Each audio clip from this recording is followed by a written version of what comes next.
Once again, your neighborhood blue coal dealer brings you the thrilling adventures of the Shadow, the hard and relentless fight of one man against the forces of evil. These dramatizations are designed to demonstrate forcibly to old and young alike that crime does not pay. We do not have to worry about coal this winter. The anthracite industry expects to produce several million tons more than it did last year. So you can be sure there will be enough coal for everyone. However, your fuel dealer needs your patriotic cooperation to aid in planning deliveries so that everyone will have enough coal for immediate needs. Remember, we must share and share alike. Don't demand delivery of more coal than is actually needed for your present heating requirements. There is no need to hoard. Cooperate with your fuel dealer. He can and will schedule deliveries so that your heating requirements will be taken care of this winter. The Shadow, mysterious character who aids the forces of law and order, is in reality Lamont Cranston, wealthy young man about town. Several years ago in the Orient, Cranston learned a strange and mysterious secret. The secret of hypnotic power to cloud men's minds so that they cannot see him. Cranston's friend and companion, the lovely Margo Lane, is the only person who knows to whom the voice of the invisible Shadow belongs. Today's drama, The Wailing Corpse.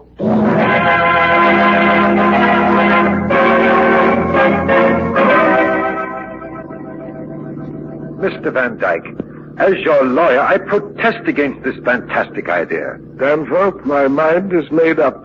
You have your orders. Very well. I'm sending Joan to my place in Carolina. She will hear nothing of this. I will not have my daughter touched with sorrow. She is very dear to me. You understand? Stop here, please. This is the establishment. Shall I wait? No, thank you. Goodbye, Danforth. Goodbye, Mr. Van Dyke.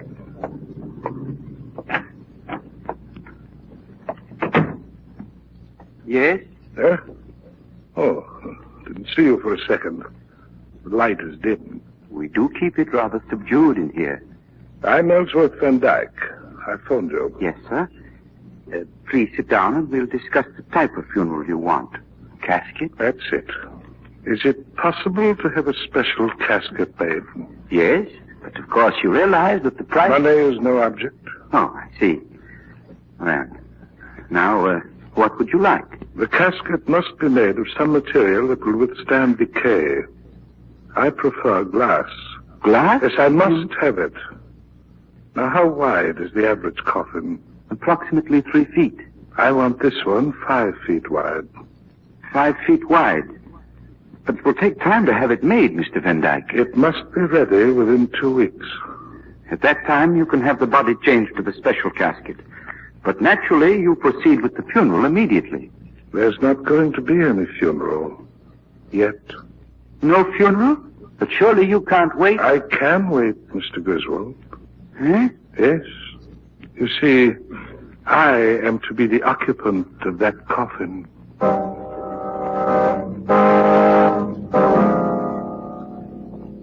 Mr. Cranston, in all my years as an undertaker, I've never seen anything like this coffin I've just delivered.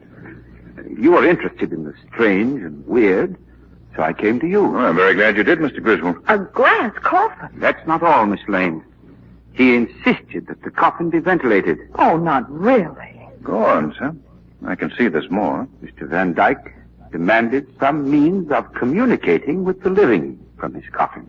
A telephone? Yes. It's connected with a speaker in his house. He's to be placed in a mausoleum on his estate. Well, he must be afraid of being buried alive. Oh, there's another angle, Margot. I've heard that Ellsworth Van Dyke believes that the dead can communicate with the living. Mr. Griswold, I know he has a young daughter. Any other relatives? His brother, Arthur, and his wife live with Mr. Van Dyke. Excuse me. I left this number. It may be... Hello? Yes, he's here. What? Oh. Well, I'll tell him. Lamont, what's wrong? Ellsworth Van Dyke has just died suddenly. He's being placed in his mausoleum immediately.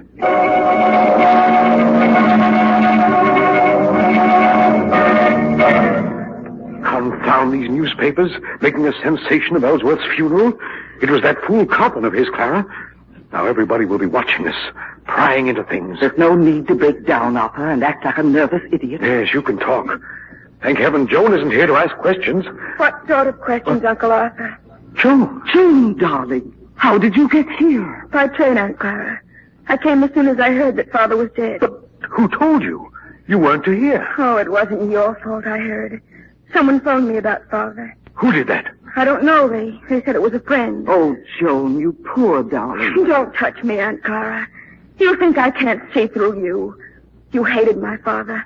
Both you and Uncle Arthur. Joan, how can you say that? How? Because I know.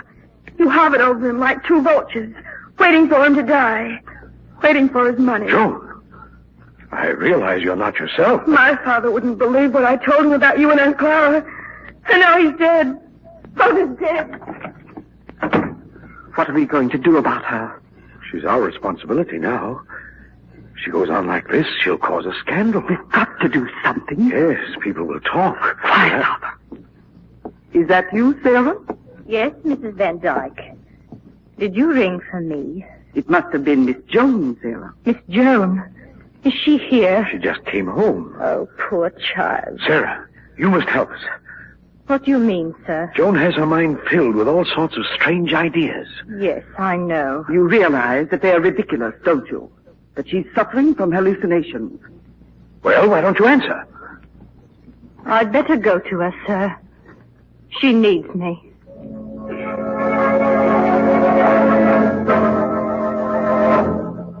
Sarah. Oh, Sarah. There now, child. I'm here. Sarah, what would I do without you? There, dear. There. You must rest. Perhaps if I turn the radio on low. No, please. No, I'd better not. Might keep you awake. It's late and you must sleep now. Sarah, Father thought the dead could send messages to those they loved. Could it be? You mustn't think, Joan. Just rest. Rest. There, dear. There.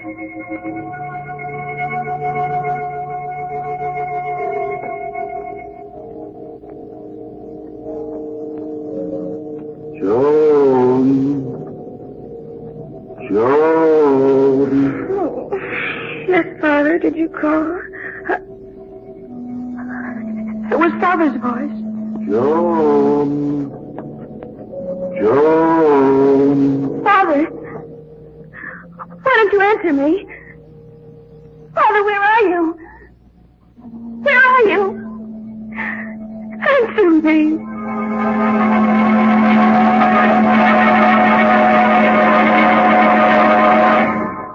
And so I came to you, Commissioner Weston, to tell you what had happened. Miss Van Dyke, you're sure you heard your father's voice? Positive.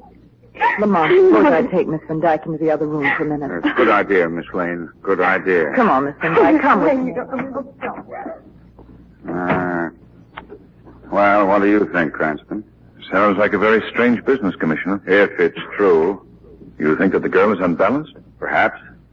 I've got a hunch, Commissioner, that she did hear something. Oh, now, Cranston. Not the voice of her dead father. Commissioner, he was afraid of being buried alive. So he arranged to communicate with the people above and be rescued if he were. You think it's possible he actually was? Good heavens, what a terrible idea. Yes. Well, what are we waiting for? Let's go to the Van Dyke estate and find out. Come on.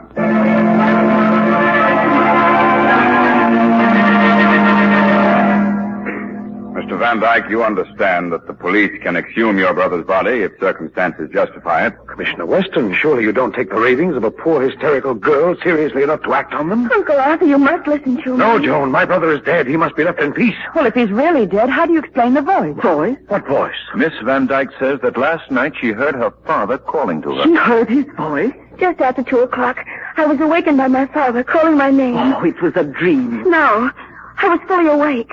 I know my father's voice. Mr. Van Dyke, did you hear the voice? No, I heard nothing. If it had been my brother speaking from his tomb, everybody would have heard it. The merest whisper there is magnified into a shout in that receiver he set up in the hall. Mrs. Van Dyke, did you hear anything? Nothing. Sarah, you were with me until I fell asleep. Did you hear anything? No, child. I heard nothing. You're all looking at me as though I were out of my mind or something. I tell you, I heard my father crying. Oh, doesn't anyone believe me? Joan, you must be calm. When you've had time to rest, you'll feel less excited. I want an investigation. I demand it. I won't have it, you hear? Why not? Why are you afraid to have anyone examine him? I know why.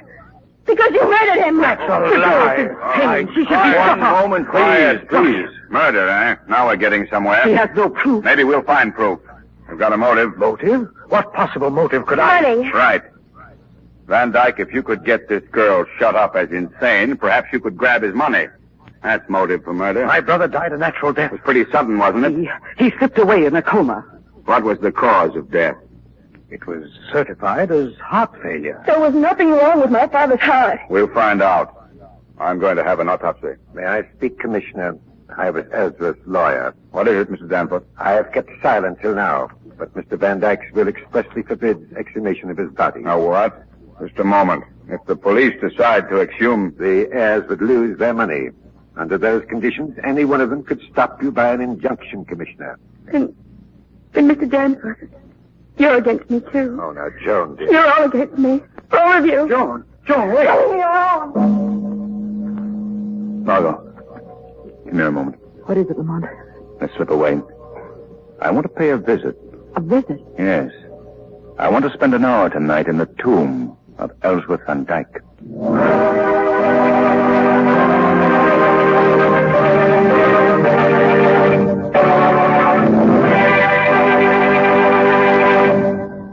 Our government has asked everyone to work together on a plan which will permit delivery of some coal to every bin. Consumers who have large supplies of coal on hand have been asked to withhold orders for additional deliveries. Those who need coal at once should order only enough to take care of immediate needs. There is no shortage of coal, but your dealer has a real wartime delivery problem. You can help solve this problem by notifying your dealer of the approximate amount of fuel you will require for the entire winter. This will enable him to carefully plan deliveries so that everyone will be taken care of. Planned deliveries will also cut down on gasoline consumption as well as save wear on tires. Another thing, remember there is no advantage in placing duplicate orders with two dealers because this only complicates distribution. Your blue coal dealer has received hundreds of new orders for coal, and he is anxious to see that everyone is taken care of. Your friendly cooperation will make possible the delivery of enough coal so that no one need suffer from cold. And now, back to the shadow.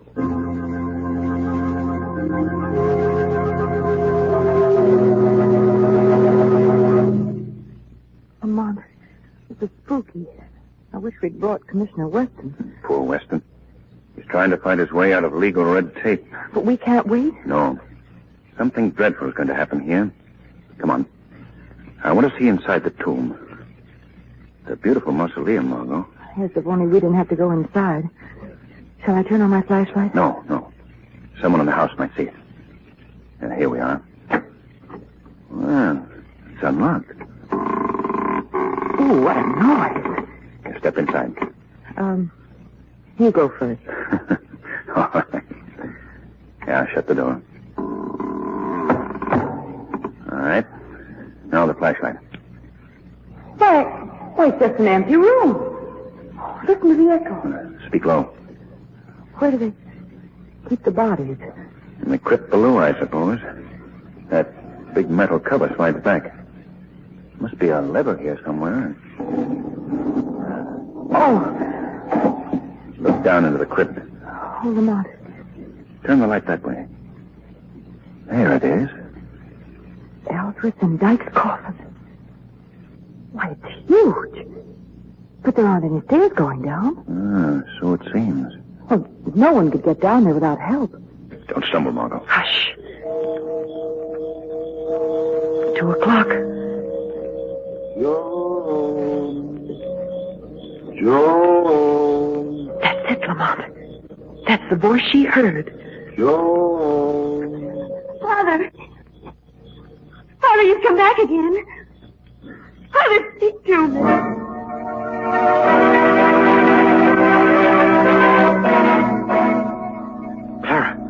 Clara, you awake? Yes, Arthur. Did you hear it? That voice. Voice? I didn't hear anything. It was Ellsworth's voice calling. Joan was right. No. I heard it. Then you're insane, too. I've got to investigate. I've got to find out. Where did that voice come from? Oh, there's a light in that room. Who left the light on? Is anyone here? No one. Somebody left that phonograph turned on. This time of night? What? It's Ellsworth's voice. It's on that record. So that's what Joan heard, a record. Someone is using it to fool her. Poor child. But who? Who would do that? Who is it? What? It's you.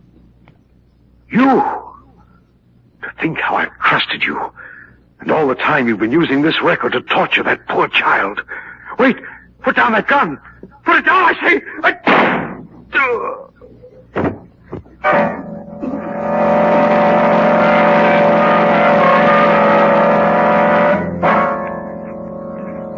Well, Cranston, I think somebody murdered Arthur and tried to make it look like suicide. Not a very skillful job, either. Yeah. Weston, did you notice this phonograph? Somebody's been playing it. Now, forget that stuff. I'm thinking about Ellsworth Van Dyke's will. Listen, it makes Arthur Van Dyke guardian of Joan until she's 21, with full control of her money. If he dies, the management passes to Clara. I wonder if Ellsworth Van Dyke had a special reason for that. Well, the point is, 5 years control of that fortune, and you could be sitting pretty. Cranston, I think our case is solved. Where are you going, Commissioner? Clara Van Dyke? Yes, Commissioner. Clara Van Dyke, I arrest you for the murder of your husband.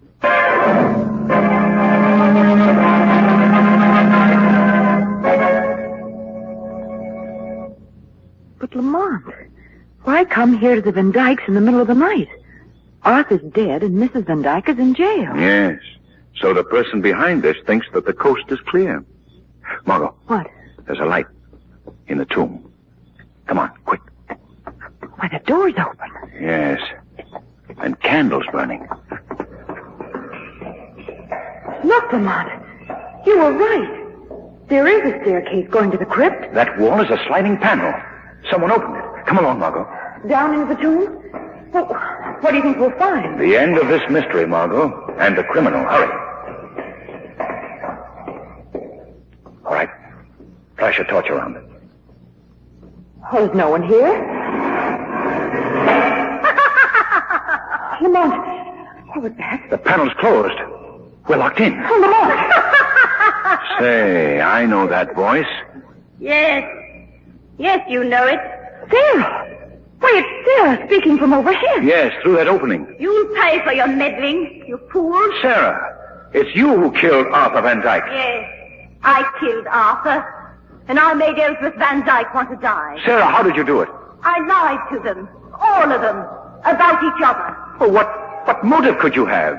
To drive Ellsworth Van Dyke's daughter insane. Insane. And you can't stop me, for you're going to die too. Die. Down there. Lamont, we're locked in. What can we do? I'm not sure, Margo. But I think that... Listen. What's that? Lamont, that noise. There's someone here in this vault with us. Steady, Margo. Turn your flash that way. Lamont. Lamont. In the coffin. The body's moving. He's tapping on the glass. The coffin. It's open. He's sitting up. Margo, stop. It's all right. He's alive. It's Ellsworth Van Dyke. Come here. It was Sarah. Mr. Van Dyke. It was Sarah all the time. You help me hold him up, Margo. He's very weak. Yes, Lamont. You've been drugged, haven't you, Mr. Van Dyke? Oh, how horrible. No, I did it myself. Had to. To find out who in your house was plotting? Yes. I nearly went crazy, wondering. If you feigned death, you thought matters would come to a head. Yes. Sent Joan away. But Joan's here and in danger. Joan's here? Yes. Look, Ellsworth, I must escape from here. How do I release the panel? The carved wreath up there. Yes? Pull down. Pull down. It opens the panel. Margo, he's fainted. You stay with him. The shadow has work to do.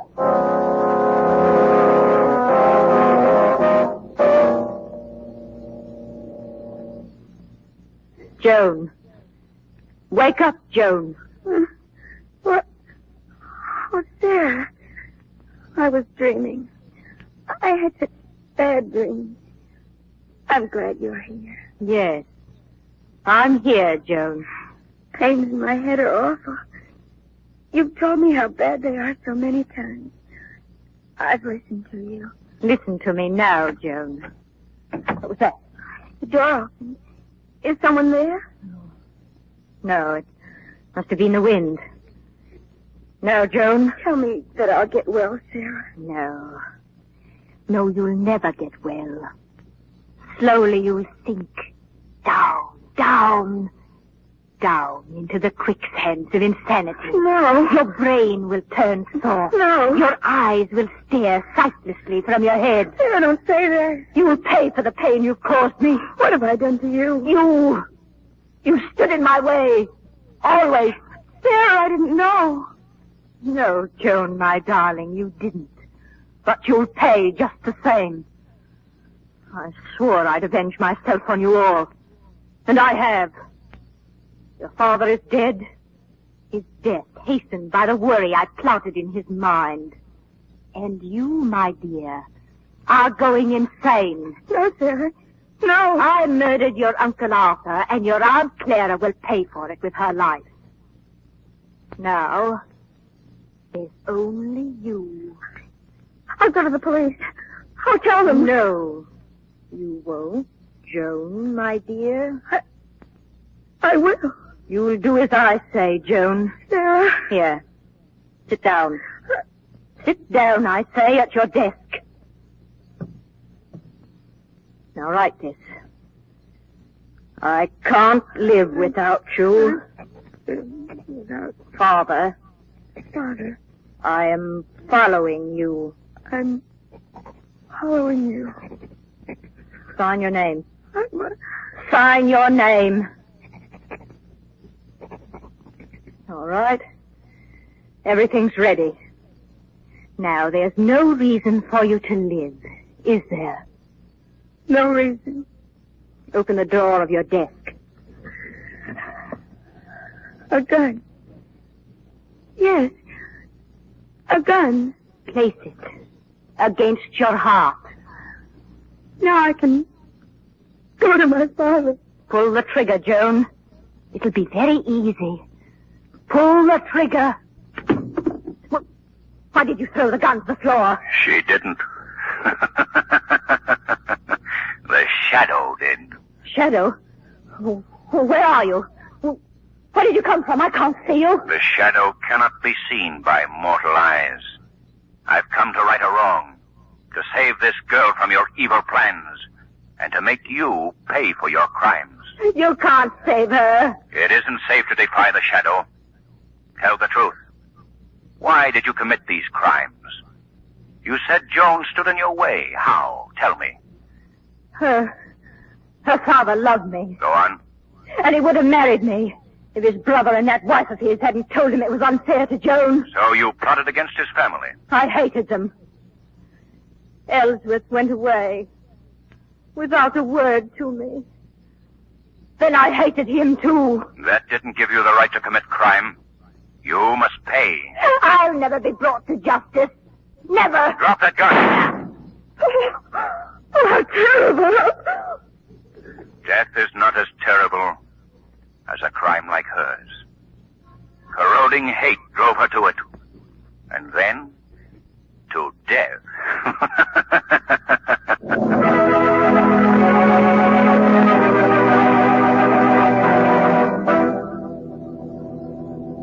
Oh, Lamont. What a nightmare. But you say Joan's all right. She's taking care of her father. That'll help her to forget the horror she's been through. The doctor says he'll recover. Why, Lamont, he must have been mad to do such a thing. Well, half mad for the moment. But did Joan really hear him calling from the tomb? No, Margo. He was in a stupor for 60 hours from the drug he took. As for the voice, years ago, Ellsworth made a phonograph record of his own voice calling Joan. Sarah played it. But, Lamont, how could Joan hear the record? Well, the phonograph was connected to Joan's radio with a wireless pickup from the other room. Every night as she left Joan, Sarah would fiddle with the radio, pretending to turn it off, but really setting it for